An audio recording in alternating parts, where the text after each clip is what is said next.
পেয়েছি আমরা, মাটির নিচেও যাবো, দরকার আকাশেও যাবো। তো আমরা গিফটটা পেয়েছি, পাওয়ার পরে তো এটা যতক্ষণ পর্যন্ত এটাকে ডিফিউজ না করা হয়েছে, যতক্ষণ পর্যন্ত আবার পুরো বিল্ডিংটা সুইপ করা না হয়েছে, ততক্ষণ পর্যন্ত প্রধান উদ্দেশ্য যাবে। এবং এইটা সুইপ করে নিরাপদ করার পরেই কেবল তাকে যাওয়ার জন্য আমরা বলেছি। জি ঠিক আছে, নিশান বলেন। আপনারা 17 জন প্রসিকিউটর আছে, 17 জন এখন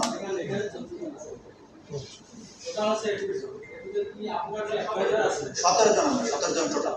হ্যাঁ কি হয়েছে বলো। আপনার যে অ্যাডভাইজার আছে, হ্যাঁ উনি কি পুরোটাকে উনি তো প্রসিকিউটর না, উনি তো অ্যাডভাইজার। জি আপনি জানেন যে আপনি যে অ্যাডভাইজার আছে মানে অপরাধ টপিক অ্যাডমিনের স্ট্যাটাস হচ্ছে he is an advisor to the chief prosecutor. He is an advisor to the chief prosecutor, nothing else. তার সাথে চুক্তি কি এই চুক্তির গোপনীয়তা তো আমরা বলা যাবে না।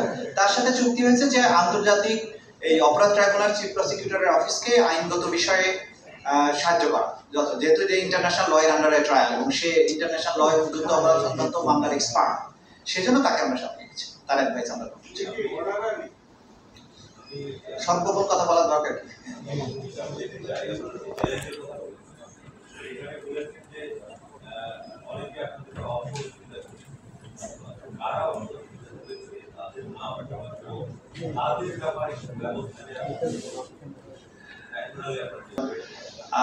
আপনি যদি অসহযোগিতার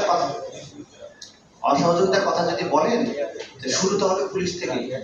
তো পুলিশ কি হয়েছে? পুলিশ তো সব বাংলাদেশ থেকে পালাই গেছে, ওরে তো ধরে এনে আমি আবার তার কাছ থেকে সার্ভিসটা নিচ্ছি। আমি যদি বলি সহযোগিতা করেন, তা আবার পালাই গেলে তো আমার লাভ নেই।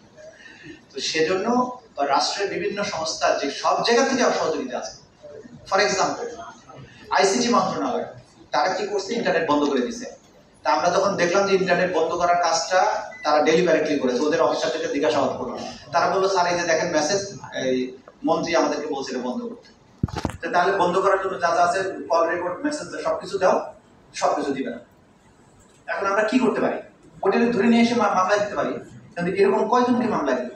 আমাদের প্রায়োরিটি হচ্ছে তদন্তটাকে আগে শেষ করা।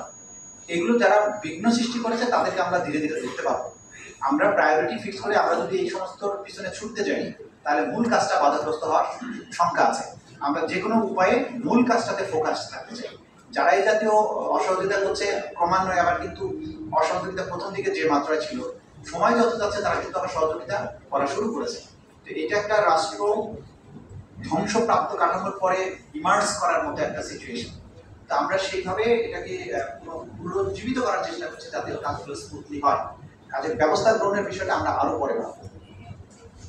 জি।